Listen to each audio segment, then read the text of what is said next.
Olá, tudo bem com você? Bom dia, boa tarde, boa noite. Vamos aí a mais uma aula de gramática. O nosso tema de hoje vai ser resolução de exercícios das aulas 25 e 26 da apostila pré-vestibular do Poliedro, seja tetra ou medicina, por gentileza. Então vai lá, abre aí a sua apostila 2, coloque na página 20. Vamos à resolução então dos exercícios, tudo bem? Logo de cara a gente já bate aqui de encontro com um clássico, Machado de Assis em Memórias Póstumas de Brás Cubas. Tá? Unifesp. Senhores, vamos lá. Não comece lendo o texto, lembrando sempre que para que tenhamos uma leitura dirigida, direcionada, vejamos o que é pedido no enunciado do exercício para que depois façamos esta leitura mais específica. Então vamos lá. Para reforçar a caracterização do menino diabo atribuída ao narrador, é utilizado principalmente o seguinte recurso estilístico. Então, beleza, a gente vai ver aqui no Memórias Póstumas de Brás Cubas, como que o próprio Brás Cubas, lembrando que o livro ele tem como narrador o próprio personagem, é escrito em primeira pessoa, e neste caso o Brás Cubas diz quem ele era na infância e levando-se em conta a sutileza do Machado de Assis, em muitos casos nós não conseguimos ver uma crítica virulenta social a respeito destas grandes diferenças entre senhor e escravo, Casagrande e Senzala. Tá? Então vamos observar aqui qual é o recurso, o que é principalmente utilizado, olha só aí no sinal do exercício pessoal, no recurso estilístico. Então vamos lá. Um poeta dizia que o menino é o pai do homem. O que vocês entendem disso? O menino é o pai do homem. Basicamente, nós temos aqui um ditado, um provérbio, que é de um poeta X, que ele não coloca. Na verdade, isso aqui pertence à sabedoria popular. Quando eu digo o menino é o pai do homem, observe a criança, veja os seus indícios de caráter, veja o que é a sua psicologia, a sua conduta. Eu já tenho um esboço do que será o adulto, tá? Eu posso ver na criança o que provavelmente vai ser o adulto. Eu não concordo com isso. Isso parece bem determinista, tá? Que é a cara do século XIX. Aliás, o Machado ele é muito esperto em relação a isso, porque ele não se rende aos modismos da época, como, por exemplo, o positivismo. Ele já percebe que é uma furada o positivismo, é só você ler o Alienista, que é um clássico também. Muito bom, por sinal. Então, galera, neste caso tem esse tipo de afirmação que já dá para ver que o Brás Cubas, que cá entre nós talvez seja um dos maiores representantes da burguesia tipicamente brasileira, e eu diria que serve como metáfora até para os dias atuais, desta noção de que, infelizmente, a nossa burguesia não tem, a nossa elite não tem uma grande preocupação com a sociedade, com a elevação do patamar do bem-estar do Brasil todo, como em relação à política, em relação à cultura, em relação a melhorias públicas, tá? Eu gosto muito do Brás Cubas, pessoal. Acho um retrato fascinante do que é o brasileiro de classe média alta. O poeta dizia que o menino é o pai do homem. Se isto é verdade, vejamos alguns lineamentos do menino. Não é? Esses lineamentos são as características. Desde os 5 anos, merecera eu a alcunha o apelido de menino diabo. Pô, você começa aí, não é? Se é menino diabo, coisa boa não deve ser. E verdadeiramente não era outra coisa. Foi dos mais malignos do meu tempo. Arguto é engenhoso. Se ele era maligno, engenhosidade não tem nada a ver com bondade aqui, tá? É uma engenhosidade para fazer coisas não tão boas. Indiscreto, traquinas e voluntarioso, ou seja, um cara que não tinha nenhuma timidez. Extrovertido, estava sempre ali pronto para fazer qualquer coisa. Por exemplo, um dia quebrei a cabeça de uma escrava porque me negaram uma colher do doce de coco que estava fazendo. E não contente com o malefício, deitei um punhado de cinza ao tacho. E não satisfeito da travessura, fui dizer à minha mãe que a escrava é que estragara o doce por pirraça. E eu tinha apenas 6 anos. Gente, olha como que o Machado acaba, através da própria descrição desse moleque, dando uma ideia das relações sociais da época do século XIX. Né? Então, ele pega e fala que quebrou a cabeça de uma escrava. Não tem nada de lisonjeiro aqui, não tem nada de nobre, de virtuoso, não é? Então ele pega e fala que ele quebrou a cabeça da escrava. Por quê? Porque ela não deu para ele uma colher de doce de coco que ela estava ali fazendo na hora. Lógico que ela estava fazendo, não é? E ele, por ser exatamente voluntarioso, não é? Como ele diz aqui, arguto, indiscreto, um espírito quase nobre, e coloca muito entre aspas isso que eu acabei de falar, Ele foi lá e quebrou a cabeça dela, não é? Mas ele não ficou contente só arrebentar a cabeça da escrava. Ele pegou e estragou ainda o doce e jogou cinza no tacho de doce. E ele não ficou satisfeito ainda. Ele foi e falou para a mãe que a escrava fez de propósito por pirraça. Não é para quê? Para que ela seja mais castigada ainda. E ele tinha só 6 anos de idade. Então veja que ele já está prevenindo o leitor, que coisa boa ele não é, e já tem um bom histórico. Lá com 6 anos de idade a gente já consegue entender isso. Agora ele vai continuar e vai falar não mais da escrava, mas do escravo. Olha lá, Prudêncio, o moleque de casa, era o meu cavalo de todos os dias. Punha as mãos no chão, recebia um cordel, uma cordinha no queixo, a guisa de freio, arreio, e trepava-lhe ao dorso, nas costas, com uma varinha na mão, fustigava-o, chicotava, dava 1000 voltas a um e outro lado e ele obedecia, algumas vezes gemendo, mas obedecia sem dizer palavra. Ou quando muito um nhonhô. Então reparem ao que eu retorquia, cala a boca, besta. Gente, veja como que o Machado é sutil para falar das relações sociais. Muitos diziam que não viam na sua literatura um ar de engajamento, de contestação social tão forte. Gente, está aqui. É que o Machado ele é sutil em tudo. Isso daqui é evidentemente uma crítica severa aos costumes de uma época. E ele vai continuar para falar dele mesmo.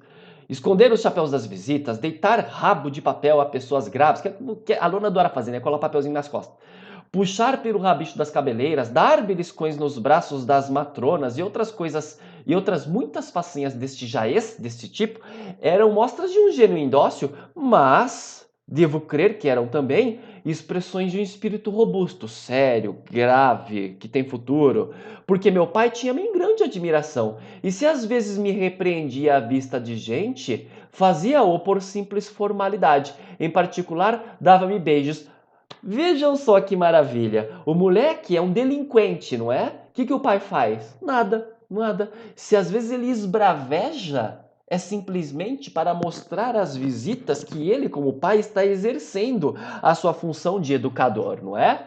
E é completamente hipócrita, porque quando ele está sozinho com o filho, ele dá beijo no moleque e tal, e fica feliz da vida, não é? Não percebe que está criando dentro de casa alguém que não vai ter uma conduta muito nobre. Por quê? Porque não tem limites.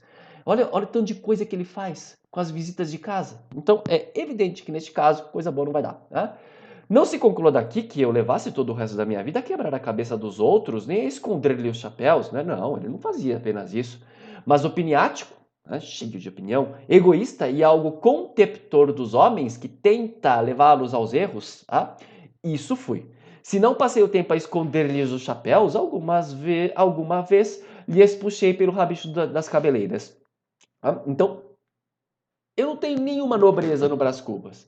E ele admite isso. Hein? Então, se houver algum aspecto aqui positivo, é a sinceridade. A sinceridade em dizer que eu sou um canalha, uma pessoa fútil, que simplesmente dissipou seus dias com trivialidades, amenidades. Lógico, eu tinha uma renda fácil para isso.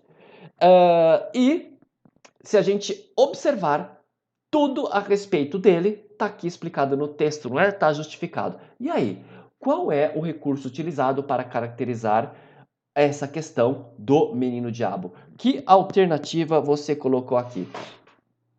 Vamos lá então? A alternativa correta é a D, pessoal. Está aqui. Alternativa D. Utilização recorrente de orações coordenadas sindéticas aditivas. Hein? Olha, pessoal, quando ele logo depois aqui fala do menino diabo, logo depois disso daqui, que ele vai falar do que ele fez com a escrava que estava com o tacho de doce de coco e não deu para ele, não é?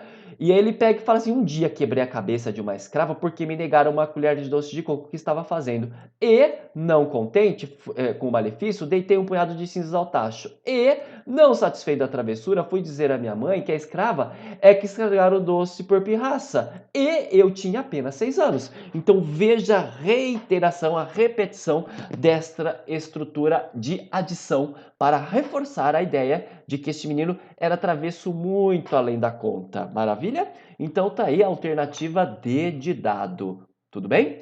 Continuemos, vamos aqui para a próxima questão, que é a questão 2, novamente, Machado de Assis, Dom Casmurro. Deixa eu ver, já dá para pegar aqui todas as alternativas. Maravilha. Ah, novamente, pessoal, não leia o texto, já vai direto aqui para o enunciado. No excerto acima, o conectivo e, opa, outra brincadeira aqui, foi empregado mais de uma vez. Assinale a alternativa em que essa conjunção possui valor enfático para dar ênfase. Maravilha? Então, lendo o texto aqui, creio eu que vai ficar bem claro que, neste caso, se faz uso de uma estrutura de figuras de linguagem chamada repetição de polissíndeto. Olha só então aqui, ó. Escapei ao agregado, escapei a minha mãe, não indo ao quarto dela, mas não escapei a mim mesmo. Corri a meu quarto e entrei atrás de mim. Eu falava-me, eu perseguia-me, eu atirava-me à cama e rolava comigo e chorava e abafava os soluços com a ponta do lençol. Jurei não ir ver Capitu aquela tarde, nem nunca mais, e fazer-me padre de uma vez.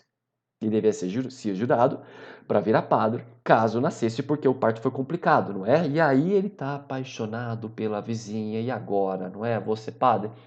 Via-me já ordenado diante dela, que choraria de arrependimento e me pediria perdão, a imaginação dele. Mas eu, frio e sereno, não teria mais que desprezo, muito desprezo, até parece, né? Voltava-lhe as costas, chamava-lhe perversa, 2 vezes dei por mim mordendo os dentes, como se a tivesse entre eles, como se tivesse Capitu entre eles, evidente, hein? Porque o desejo aqui é inegável.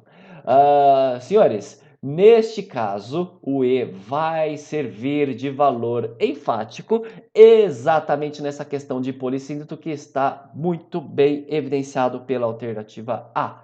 E rolava comigo, e chorava, e abafava os soluços com a ponta do lençol. Tá? Esta reiteração, esta repetição de estrutura por meio de é exatamente o que causa tal efeito de reforçar o que foi dito aqui. Tudo bem? Então fiquemos aqui com a alternativa A de amor. O terceiro do Mackenzie, nós temos agora um texto do Oswald de Andrade, em que nós temos depois algumas afirmações aqui. Então vamos deixar o texto quietinho aqui, olha já o que ele vai pedir. Com base no texto, considere as seguintes afirmações sobre traços estilísticos significativos da geração literária do autor. A primeira, então, peraí, opa, Oswald de Andrade, né, pessoal? A gente sabe que é modernismo. Talvez nem haja necessidade de ler o texto, se você souber lembrar bem o que é modernismo. Sintaxe que dispensa nexos conjuntivos explícitos. Vamos lembrar que uma das características do modernismo é uma linguagem mais seca, breve, rápida, objetiva, concisa, exatamente por conta dos meios de influência da tecnologia da época, telégrafo, telefone, não é? Nós temos o surgimento da vida em metrópole, rapidez, eu tenho que pegar bonde, enfim, o rádio, a comunicação passa a ser bem mais dinâmica e isso passa a ser parte da literatura da época. Então, sem ler o texto, eu já dou como certo essa daqui. Frases curtas e elípticas que imprimem ritmo mais dinâmico ao texto. 1 e 2 são sinônimas, não é? 3. Linguagem irreverente e irônica como forma de contestar valores da elite burguesa. Galera, vocês devem saber que a primeira geração modernista, semana de 22, tem como principal arma literária o deboche através do quê? Da paródia, que vai principalmente fazer uma grande sátira do parnasianismo e de todo o rigor estético pautado pela norma culta, o empréstimo linguístico da metrópole, o português de Portugal, não é? Esses caras, eles estão esbravejando contra esta influência europeia. Tanto que olha o nome do manifesto, pessoal, Manifesto da Poesia Pau-Brasil, ou seja, vamos redescobrir o nosso país. Provavelmente está tudo certo isso daqui, não é? Mas vamos ler o texto aí. Houve um fenômeno de democratização estética nas 5 partes sábias do mundo. Instituíra-se o naturalismo. Copiar quadros de carneiros que não fossem de lã mesmo não prestava. Veio a pirogravura. As meninas de todos os lares ficaram artistas, que é o avô aqui da máquina fotográfica. E com todas as prerrogativas do cabelo grande, da caspa e da misteriosa genialidade do olho virado. O artista fotógrafo, ou seja, o artista fotógrafo, ele se arroga a ser um pintor. Peraí, você está imitando simplesmente a realidade. Já inventaram um instrumento tecnológico que vai copiar? Só não se inventou uma máquina de fazer versos, já viu o poeta parnasiano. Nossa Senhora. É um tapa na cara do que se fez anteriormente, tá? Então, sintaxe que dispensa nexos conjuntivos explícitos, ou seja, nós temos aqui frases curtas, sem nexos, sem grandes relações de circunstâncias, como uma relação de proporção, de causa, consequência. Lógico, olha aqui, pessoal. Houve fenômeno de democratização estética nas 5 partes sábias do mundo, ponto. Instituir esse naturalismo, ponto. Copiar, ponto. Quadros de carneiros que não fossem de não prestavam, ponto. Até aqui tem um período um pouco maior, Veio a pirogravura, ponto. As meninas de todos os lares ficaram artistas, ponto. Evidente, Sintaxe que dispensa nexos conjuntivos explícitos por meio do quê? Olha, 2, frases curtas e elípticas, elas se casam perfeitamente. E 3, linguagem irreverente, eu acho que ficou bem provado isso daqui. Evidente, então, que todas as afirmações estão corretas, a alternativa correta. Então, aqui, maravilha, é isso aí, Vamos, então, para o exercício 4 da FUVEST. Maravilha, olha lá, esse aqui é aquele que a gente pode ler inteiro, né? Curtinho, maravilha, vai fácil. Nas frases a seguir, a quebra de paralelismo sintático. Vamos dar uma olhada aí, caso você tenha dúvida, tem uma aula minha de paralelismo sintático no meu canal do YouTube, Ricardo Coruja. Reescreva-as, mantendo o sentido e fazendo apenas as alterações necessárias para que se estabeleça o paralelismo. Vamos lá, então. Espero que vocês tenham dado pause ou já tenham tentado fazer. Vamos aqui aos exercícios, tá? Funcionários cogitam uma nova greve e isolar o governador. A quebra de paralelismo está nos complementos do verbo cogitar. Quem cogita, cogita algo, não é? Cogita o quê? Uma nova greve e cogita o quê? Isolar o governador. Então, reparem que eu tenho 2 complementos para o verbo cogitar. Qual é o problema? Simples. O primeiro complemento, nós temos uma frase nominal. Nós não temos verbo. Vamos dizer de outra maneira, não tem verbo, né? Cogitam uma nova greve. Agora, o segundo tem verbo. Isolar o governador. Como é que eu faço, pessoal, no caso aqui, para deixar bonitinho, igualado, tudo certinho? Ou você deixa como complemento do verbo cogitar 2 termos nominais, vamos lá? Funcionários cogitam uma nova greve e o isolamento do governador. Ou 2 verbos, como complemento do verbo cogitar. Funcionários cogitam fazer uma nova greve e isolar o governador. Tudo bem? Eu vou repetir para ficar bem claro. Ou você tem 2 complementos que são apenas termos nominais, ou 2 complementos que são orações. 2 termos nominais. Funcionários cogitam uma nova greve e isolamento do governador. 2 termos oracionais, que são orações. Funcionários cogitam fazer uma nova greve, realizar uma nova greve, iniciar uma nova greve e isolar o governador. Tudo bem? Aí você deixa bonitinho o tal do paralelismo sintático. Vamos ver a B? É mais simplesinha a B. Essa reforma agrária, por um lado, fixa o homem no campo, mas não lhe fornece os meios de subsistência e de produzir. Maravilha? Acharam aí onde é que está o problema de paralelismo? Tá aqui, ó. Não lhe fornece os meios de subsistência e de produzir. Não lhe fornece os meios de subsistência e de produzir, de subsistência e de produzir. Pessoal, de subsistência e de produção, não é? Porque se eu comecei como complemento de meios com um nome, um substantivo, coloco outro substantivo. Não lhe fornece os meios de subsistência e de produção. Mas eu quero 2 verbos, tá? Não lhe fornece os meios de subsistir e de produzir. Tanto faz aí. Eu recomendo deixar 2 nomes, os meios de subsistência e de produção. Tranquilo? Maravilha? É isso aí. Vamos então para o último exercício, que é o exercício 5. Nós temos esse texto aqui grande, não é? Ser ou não ser, mas, senhores, Não há necessidade de leitura do texto para a questão 5, que você já mata facinho, apenas a compreensão de oração coordenada com os slides anteriores. Olha lá, esse processo ocorre não apenas no Brasil e na América Latina, mas também em escala internacional. A série não apenas, mas também exprime o valor de, gente, tranquilo, né?